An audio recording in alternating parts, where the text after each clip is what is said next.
Hey there, music fans. This is Peter Scove for Music as a Journey. I'm back with the second part of my episode about Canadian music, basically from the 1960s. We're also going to include 1970 a little bit here. So welcome back, everyone. Thank you for joining me in the second part of the video. I think we have about 16 views already for the first part. Wow, Canadian music from the 60s has a handful of fans. Anyway, so in the first half of the video, I took a look at albums that were already in my collection. Some I'd had for a few years, some I'd had for much longer. And now in the second half, we're going to take a look at some of the albums that I more recently brought home, basically within the last 3 or 4 weeks. But before we get on, I want to make a bit of a disclaimer here. Like, when I prepare for these videos, I do a lot of checking on the internet. I gather a lot of information. I find a lot of things that I think are interesting to say about the albums. And then it usually takes me a few weeks before I can finally get around to making a video. So by the time I'm ready to go, I've either forgotten most of the things I wanted to say, or I typed it all down on the computer and I keep having to stop and check the screen. I don't really like doing that so much. So what I've done this time is I'm not really going to talk so much in detail about the stories behind the albums. I'll just mention what I remember. I actually don't have the computer here today. And along the way, I also tend to just say things off the top of my head. And later on, I think, actually, that's not really what I meant. So before we get started with the next set of albums, I just want to go back to the Churls. This is their first and second. There are only 2 albums on one disc. I said I really liked their 1968 album. It is a Cream, Rolling Stones, Jimi Hendrix kind of style in a way. But I said their second album from 69 was a bit more almost approaching like musical, like Hair or something like that. Actually, I don't know where I got that idea from. I probably heard one song that reminded me of that. I've been listening to it again recently, and once more, I don't find it as interesting as the first album, but actually there are some of the songs in here I really like now. And I understand what's happening is they brought in a regular full-time keyboard player. So on the first album, we had bass, drums, guitar, and I think maybe a bit of keyboards here and there. But on the second album, it's an organ and it's a full-time instrument, and the style has changed. It's moving more towards that late 60s, early 70s groove. It's a different style. It's still good. Just once again, I like the first album better. Okay, so no, the Churls did not do like a Hair musical or anything like that. Sorry that I gave maybe that very poor impression in the first video. So anyway, new stuff here. First of all, I want to talk about a band whose material I actually don't have from the 1960s. They're a band out of, I think it was Ottawa, called the Staccatos. They started releasing singles sometime around the mid-60s. I found some from 1965 on YouTube, and I think they became actually a pretty big band around town. Most of their stuff is pretty lightweight pop rock. Most of it doesn't really appeal to me, at least not on the first listen, but they did have one track, Come On Everybody, which does have that buzzy fuzz tone guitar and is a little bit more aggressive and has a little bit more edge to it, which I like. Anyway, around 1969, the Staccatos changed their name to, they named their new name after a song that was written for the new album, and that song was 5-Man Electrical Band. Now, the Staccatos was just considered too much of a 60s type sounding name. The band was in 69, it was moving on to the 70s, so in order to kind of refresh the band and give them a sound, a name for the new decade, they changed the name to 5-Man Electrical Band. Now, their debut album as 5-Man Electrical Band came out in 1969. It is available on CD, and I like it because the title track, the 5-Man Electrical Band, the band's namesake, is actually a pretty cool melodic electric fuzz tone type track, which has my interest.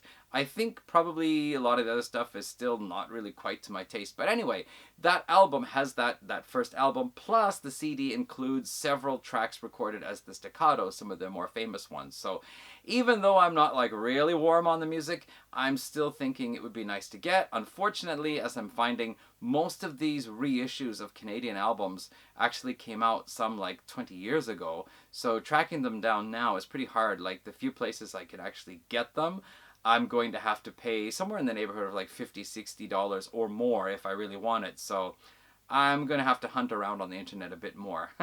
Anyway, the 5-Man Electrical Band, the only album of theirs that I do have, which is actually easily available to get, is their album Goodbyes and Butterflies from 1971. So because it's 71, it's just stepping outside of our range, but it's worth a mention because it has that song Signs. Sign, sign, everywhere a sign. You know that one, right? Later on covered by Tesla in the 1980s. So anyway, Signs is on here, and there are actually a couple of other tracks I really dig on here as well, including, Swamp Woman and Butterfly. And then there's another one, there's an instrumental track at the end that really rocks out, you know. Some of these songs, again, like the Staccatos, still a little bit lightweight, even though it's changed to the 70s. But anyway, that's the 5-Man Electrical Band. This is the album with Signs. You can actually get it fairly easily. They started out as the Staccatos in the 1960s, and apparently there was also a South African rock band named the Staccatos as well. So when I found this interview with the Staccatos on the internet, I was wondering why they didn't have Ontario accents. Okay, 5-Man Electrical Band, the Staccatos. Next up, let's take a look at Kensington Market.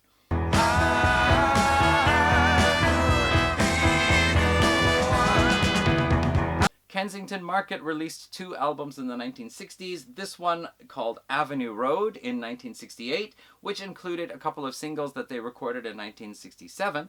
As well, they did their second album in 69, which was called Aardvark.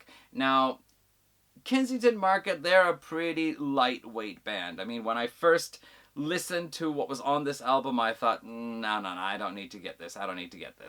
But Amazon kind of suggested, based on your recent searches, you might be interested in this. And then I realized I could get this album for a reasonable price. And as I was saying, a lot of these old Canadian albums, the reissues on CD, are quite expensive. So I thought, well, since it's a reasonable price, I might as well get it anyway.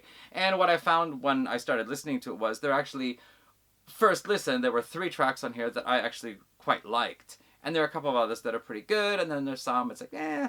And there's one, it's just, oh, no. But anyway, Kensington Market. Now, again, Kensington Market is a famous spot in Toronto, so they're named after that. There used to be, by the way, a sitcom in the 1970s from Canada called King of Kensington with Al Waxman. Anybody know that?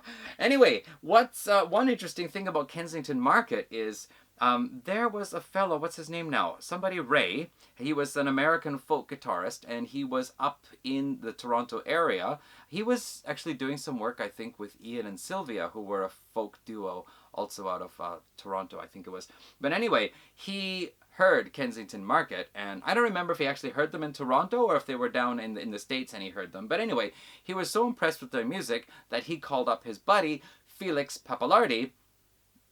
You know who I'm talking about, right? Felix Pappalardi. He was responsible basically for doing the production on Cream's last 3 albums, Disraeli Gears, Wheels of Fire, and Goodbye. He also played in Mountain with Leslie West. He co-wrote the Mississippi Queen song.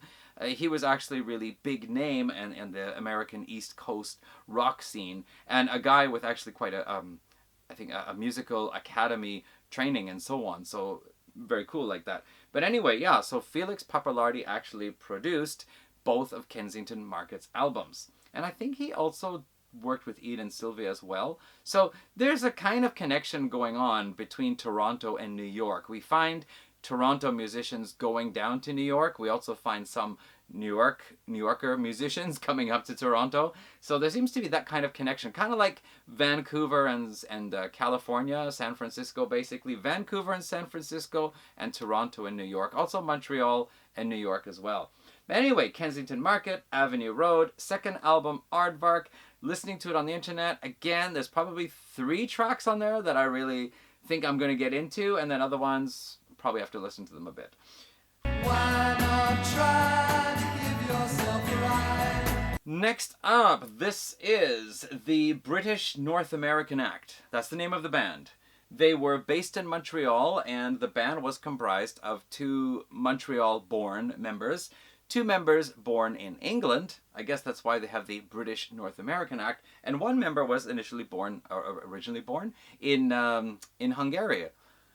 So we have 1 Hungarian-born, 2 English-born, and 2 Montrealers in this band here. I actually originally thought I really don't need to get this album because it seemed very lightweight. Basically, a kind of lightweight teen rock band. I wasn't really impressed, but I listened to it a bit more. Look at that album cover. I thought that was really cool. And I started reading reviews, and people were giving it a lot of good reviews. You know, what a great album. And it was actually really expensive to get. But then I found a store on the Amazon Marketplace in Japan that was selling it in good condition for a very reasonable price. I think basically around $12. And good condition in Japan means probably there's going to be a little bit of, you know, markings here and there. But anyway, I got it, and it's basically pristine. The paperwork inside has a bit of a, I don't know, like a bit of a wave in it, like it was exposed to moisture a little bit, but everything else is fine. So what a steal. And actually listening to the album, I found right away I quite liked it. Sure, there are some songs, they do sound like these kind of young teen type of, you know, I like my girl type of song. Like there's one, if I were a prince or a king, you'd be my queen and everybody would know how wonderful you are, blah blah blah. But there are some other songs in here, like I find the music is really easy to get into. There are some beautiful melodies, there's some beautiful uses of the organ or the guitar to accentuate melodies or have a secondary melody. They are actually really good. Did I just have a spitful out of my mouth? My mouth is dry. It's actually been super hot here this last week. We've been up in the high 30s. Actually, Kumagaya, where I live, it's been up to like 40 degrees a couple of days. Terrible. Today it's actually cloudy and a bit rainy, so the temperature's down. It's probably about 30 degrees in this room now. I don't have an air conditioner. See last year's summer video for reference to that. Anyway, British North American act. Yeah, I found I actually really liked it, and yeah, their vocal harmonies are really good. There are some of these bands in the 60s, they have a good vocal harmony idea, but they can't execute it so perfectly, and I think that actually became kind of part of the charm for a lot of bands, that somebody was going off key a little bit now and again, but that's okay. But these guys actually really nail it, and they have like even like 3-part vocal harmonies. So you'll have the lower note and the higher note and the middle note, and it's making like a chord type thing. They're very good at that. And of course, there are actually a couple of songs on here that do have the fuzz tone in there. This album has some variety to it, even though at first I thought every song just seemed soft and easy. It does have actually pretty decent variety, and some of the slower songs, there's one with harpsichord in it, actually is really good. The fuzz tone songs, there's one song that is actually a rock and roll type song. Yeah, it's nice. It's nice. It is a kind of teen pop type album in places, late 1960s style, but it's good. I think this is also 1969. And yeah, this band was based out of Montreal. I think I said that at the beginning. So the British North American act, actually very kind of appropriate. I'm recording this video on July 3rd. For those of you who know, July 1st was Canada's birthday.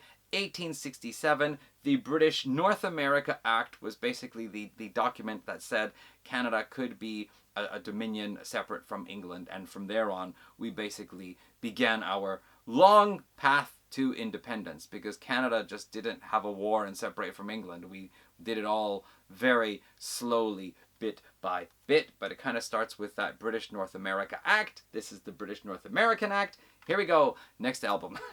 Freedom can be found living by your heart. So here's a band that was actually pretty big in the 1970s. This is a band called Lighthouse.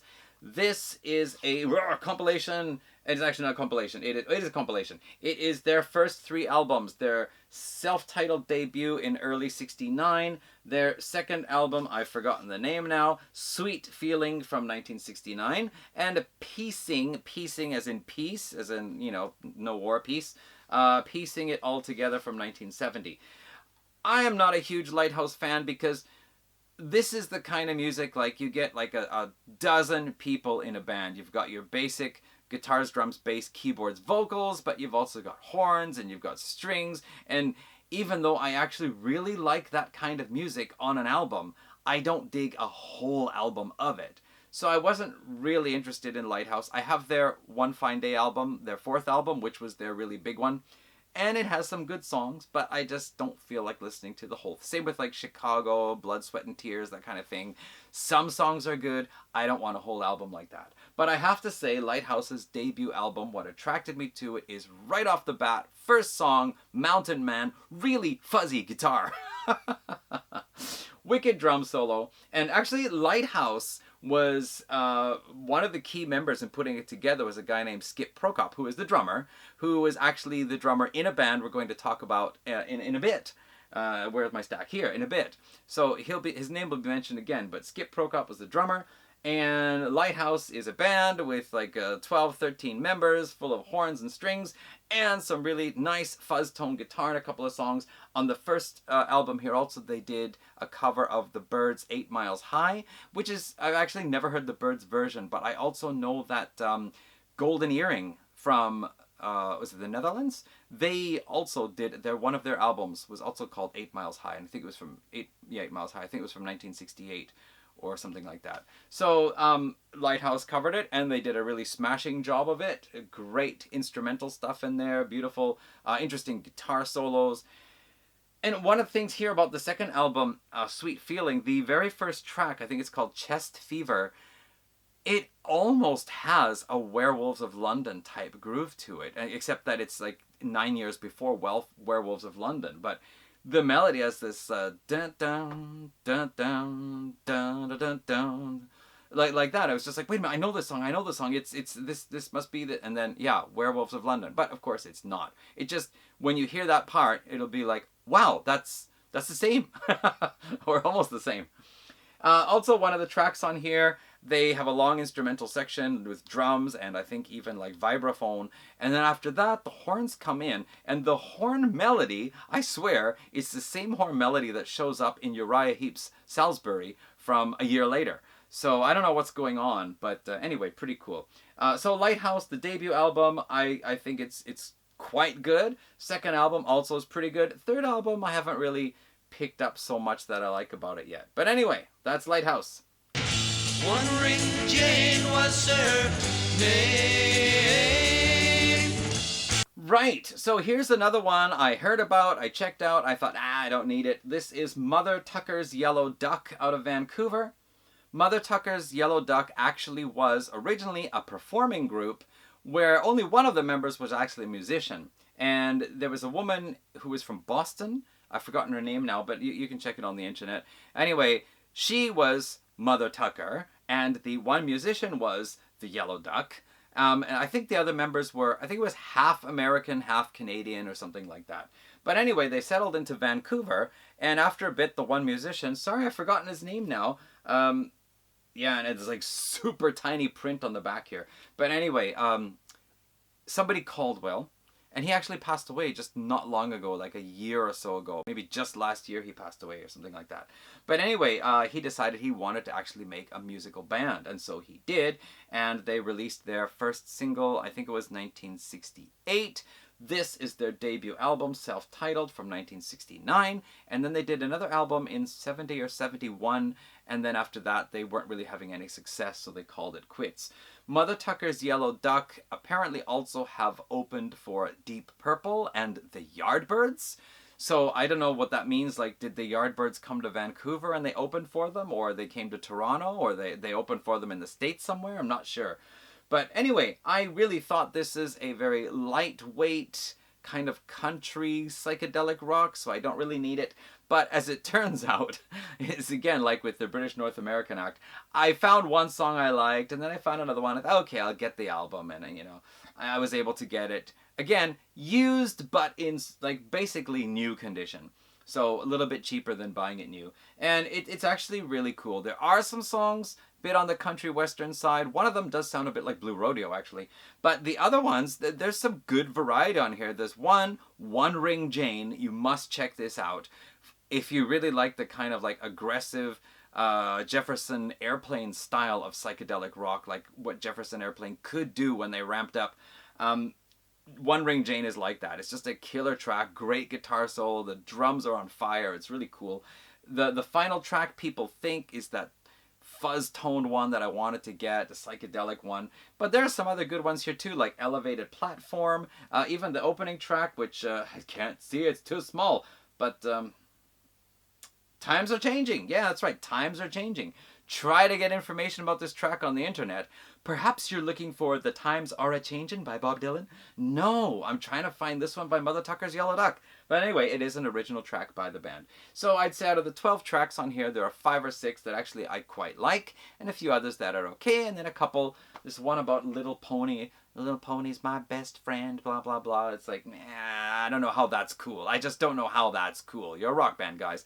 But anyway, Mother Tucker's Yellow Duck, I have not heard their second album. It is available out there, released on the Big Pink label, same as the 5-Man Electrical Band album, and actually out of Korea, which means this is actually the 3rd Canadian band. The other one here is actually a band from Newfoundland called Borealis, their first 2 albums. I also had to get that out of Korea, South Korea, so wow, cool. Thank you, South Korea. Strangers in the daytime, lovers late at night, people running neck to neck but standing still in flight. Moving on, Mashmakhan. Perhaps you know them for their song As the Years Go By. I actually heard that song on a Canadian compilation album of 60s and 70s Canadian music, triple disc that I borrowed from the Surrey Public Library back in the 1980s. And I always thought, who does that song? And then I heard it somewhere and I was like, that's it, who does it? And a funny thing is, one of the bands I really like from Canada in the 1970s called Thundermug, their first album has a single called Africa, and in that song they sing, Smoke Mashmakhan, and I didn't know. But anyway, Mashmakhan is the name of the band. They were named to give themselves a kind of cool, hip name for the youth because Mashmakhan was a type of hashish. I don't know if these guys were into that, but anyway. And yeah, Thundermug mentioned that in their first big single off their first album. So there's a connection there somehow. Anyway, Mashmakhan, their debut album here, 1970, it really sounds like a 70s album. It is... Got a plane passing by outside, a bit rumbly one. Anyway, it's organ, it's flute, it's electric guitar, it's groovy, it's got swagger to it, but it really does sound dated. Like the organ sound sometimes is just really super dated. But if you like that sound, for a 1970 album, it's actually pretty good. It's actually on Prog Archives as a progressive rock album, which is kind of neat. And some of the songs they do move into the instrumental sections more and do something. I think there's one here, Letters from Zambia, which, it's an instrumental. It's got a bit of an African sound, but then goes into that groovy swagger style. There's one track with like lots of cool flute solos. Then the second album here called The Family. This was their second album, the only other album they ever did. Like we found, a lot of Canadian bands only ever managed 1 or 2 albums before they disintegrated. But anyway, I thought this was pretty cool. Yay, 1 disc with 2 albums, because, albums back then were pretty short. But unfortunately, there is actually 1 track from this album that couldn't fit on. And I haven't listened to it. It could be the best one.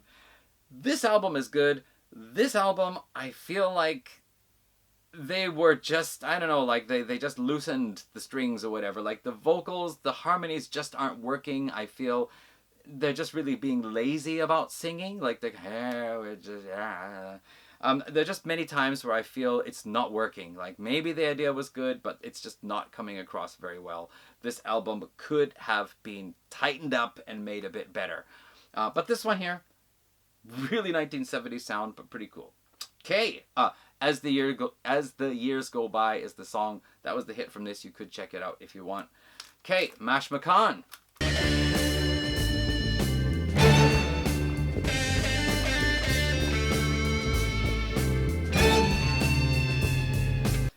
This is the Paupers, their second album, Ellis Island. If you watch the Rush documentary, Beyond the Lighted Stage, Geddy Lee actually mentions the Paupers in here because they were one of the big bands on the Yorkville scene. Yorkville basically being the musical center of Canada at the time. Yes, Montreal had a scene. Yes, Winnipeg and Vancouver had a scene. Calgary, Edmonton, all the major cities had a big music scene. But the place seems to be Yorkville in Toronto. And so, yeah, the Paupers were one of those bands.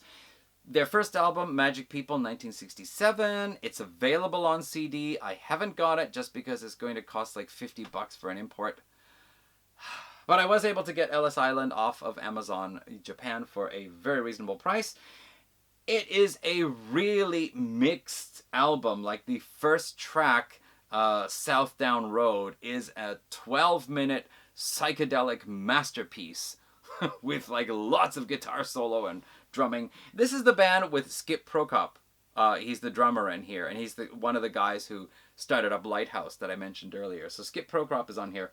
There are a couple of other fuzz tone tracks. One of them, Numbers, I think it's called. It has this really wicked like organ solo at the beginning.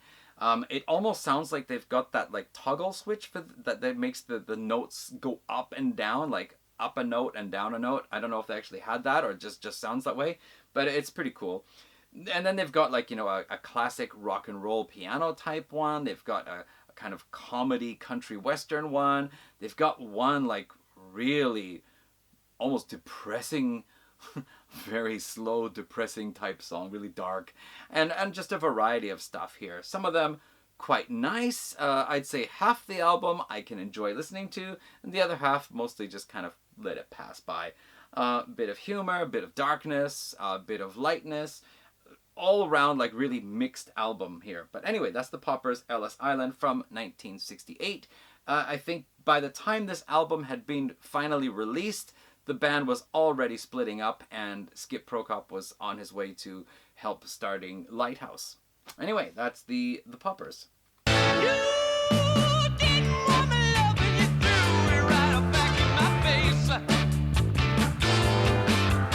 Alright, last three that I actually have that I'm going to talk about. This is 49th Parallel, not to be confused with The 49th Parallel, a metalcore band, as I found when I started trying to research these guys. Hey, they look so young and fresh and up to date. Wrong band. Anyway, 49th Parallel, they were one of the bands out of Calgary. Apparently, Calgary had a really vibrant rock scene in the late 60s. 49th Parallel was probably the one that made it the biggest, as far as I understand. They actually went south and had some singles on the radio and toured around in the States. There's a review here at the beginning. I think it was a radio DJ in Calgary who's talking about them and saying like when he came to Calgary there was such a vibrant rock scene going on, but 49th Parallel were clearly one of those bands that were destined to make it because they had such talent. This album is really quite special. I first heard a song called Twilight Woman, which was the big single, which is a very poppy, melodic, nice, pretty thing, which I thought, and then I listened to the first track, which is really kind of slow and a bit, not a lot happening, you think, and it's like, But actually, a song on here called Close the Barn Door is just straight up hard rocking track from 1969, so I got the album, and it's good. We've got rockin' tracks with brass and that kind of soulful feel and the vocals that go like, We've also got some fuzz tone, like, psychedelic rockers. And there's a couple on here, The Magician and Lazarander Filchi. They have this more like, bring in the orchestral instruments, but have this a bit of a creepy edge to them. Lazarander Filchi is a song about a taxidermist who is really good at his work, but it does say in one part of the song that he is out at night and he is looking out for you and me, or to make us part of his collection. So it's like, oh, he does taxidermy for humans too, is what you're saying? So there's that kind of edge to it. Also, that Lazarander Filchi, one part of it just sounds so much like I Am the Walrus, like apart from I Am the Walrus. I actually, when it started, I thought, oh, they've covered a Beatles song. But it does deviate enough that it is not a Beatles cover, obviously, but definitely has some of that kind of I Am the Walrus style influence in there. Overall, a really cool album, which is why I've saved it for one of the last three albums I'm going to talk about, because this is probably my third favorite of all the albums I got. Possibly second. But anyway, 49th Parallel from Calgary, their one and only album, self-titled, released in 1969.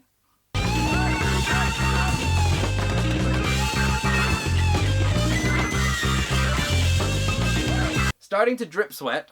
This is not good, especially since the next two discs are not plastic but paper. But here we go. This is a very important one. This is a band called Nucleus and their one and only album. Nucleus just have a story that I like. They started out as a band called Lords of London. Very lightweight poppy type band. Like, think about the lightest, prettiest, cutest songs by the Monkees, and you might get that kind of idea. Like, one of their big hits was Cornflakes and Ice Cream. Then they changed one member. I think it was a fellow by the name of Bob Horn who joined, and they thought, that's enough of this lightweight bubblegum pop stuff. Let's do something really serious. And they suddenly became... I got cut off somewhere. I think the battery's just about dead. So, I'm just going to say again, let's see here. This is an album. It is recorded in 1968. The band are playing this heavy, hard, psychedelic stuff with the scratchy guitar and loud Hammond organ, like really distorted guitar, rumbling, scratchy Hammond organ, vocals that quite smooth and beautiful at times, but also there are moments where it's just chaos and the vocals are just like,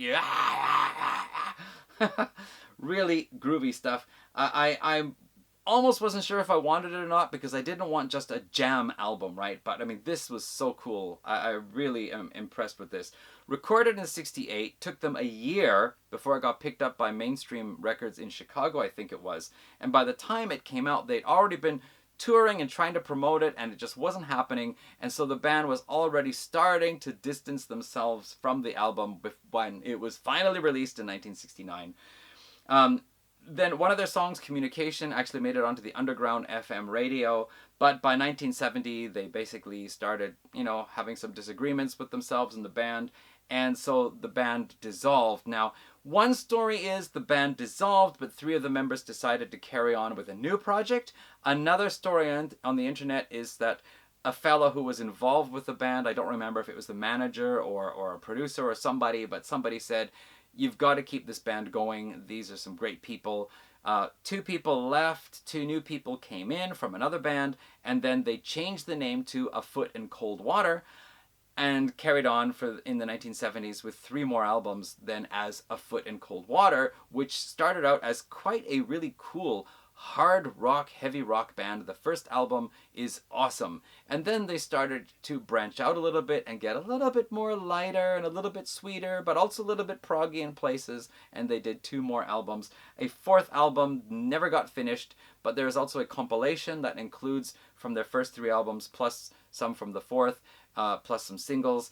They had a song, Make Me Do Anything You Want. It became a big hit in Canada off the debut. They put it on the second album as a shorter version, trying to break the American market. I think it did actually get on the charts in the US, but just not nearly as high as in Canada.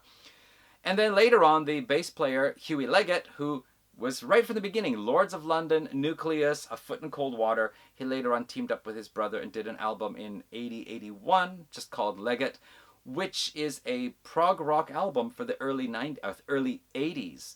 And some of the tracks on there got the attention of Blue Oyster Cult. And Blue Oyster Cult actually covered one of the tracks, White Flags, on their Club Ninja album. Honestly, I like the Blue Oyster Cult version better than the Leggett version, but the Leggett album, you can actually hear how Blue Oyster Cult might have been interested in such an album. So I just really love a story like that, like Lords of London, Nucleus, Foot in Cold Water, Leggett. There is like a tale that just goes on. But anyway, this album was hard to get, but I'm glad I got it. Nucleus.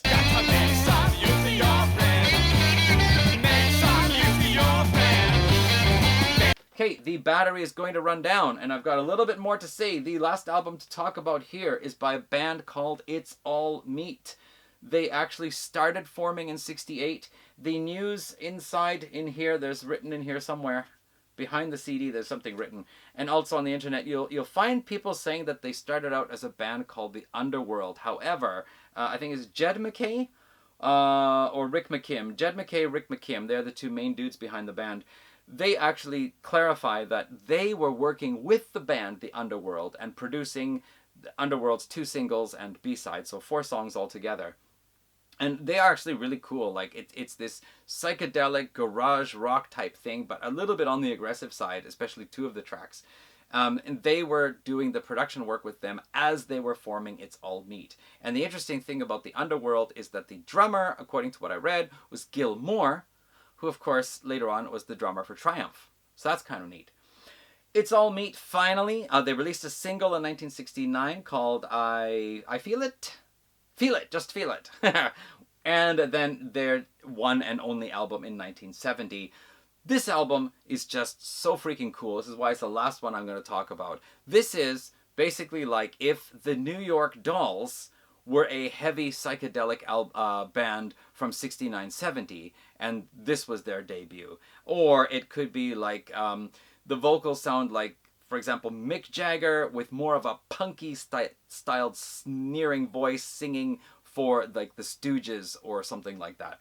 This is just such a rippingly cool album. I cannot believe I didn't find out about it until now, because I've sought out albums like this periodically over the last couple of decades.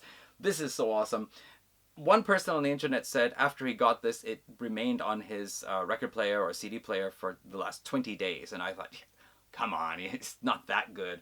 But yeah, I've listened to a song from this for just about every day, if not the whole album, at least select songs, just about every day since I got it. It's just great.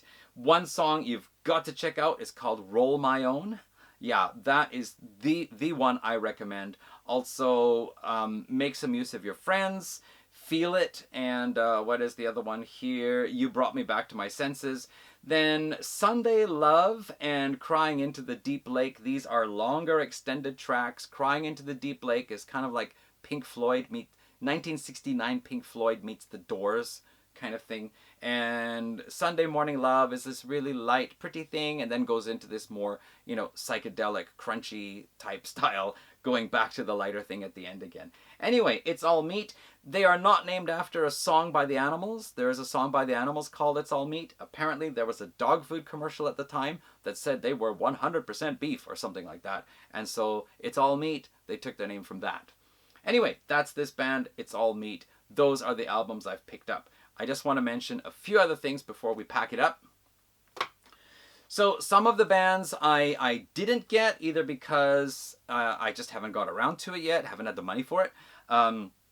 The albums are too expensive to get, or they're just not available on CD, or I just thought it wasn't quite what I needed to get here. One of them here, this is Jarvis Street Review, Mr. Oilman, a 1970 album. Again, this kind of coming to the end of the heavy psychedelic era, but a 12-minute theatric type song that goes into different sections and so on. Lots of fuzz tone, called Mr. Oilman.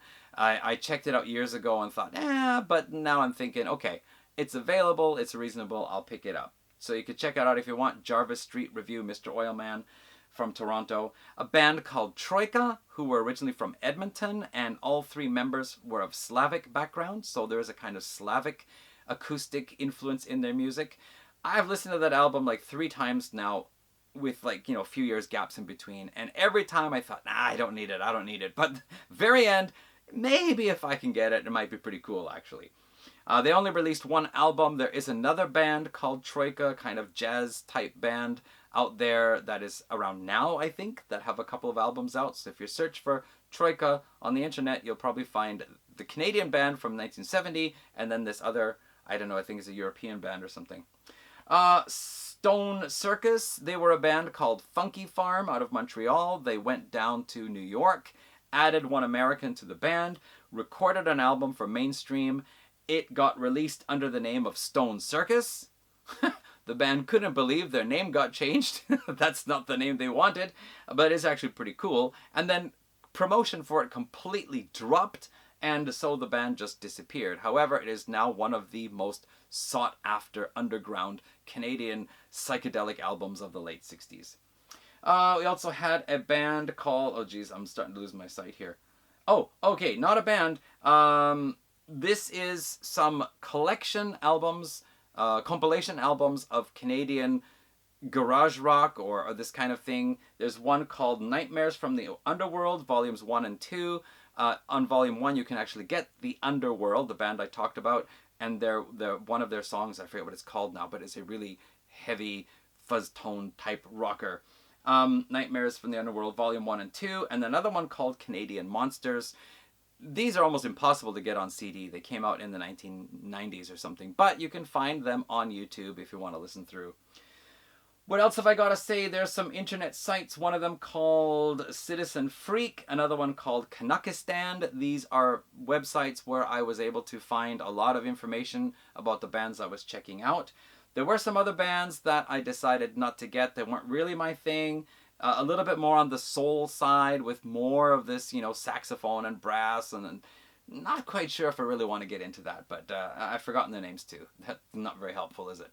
And also, one other thing to say, I have made a playlist on my YouTube channel of Canadian music from basically 65 to 1970 or 66 to 1970.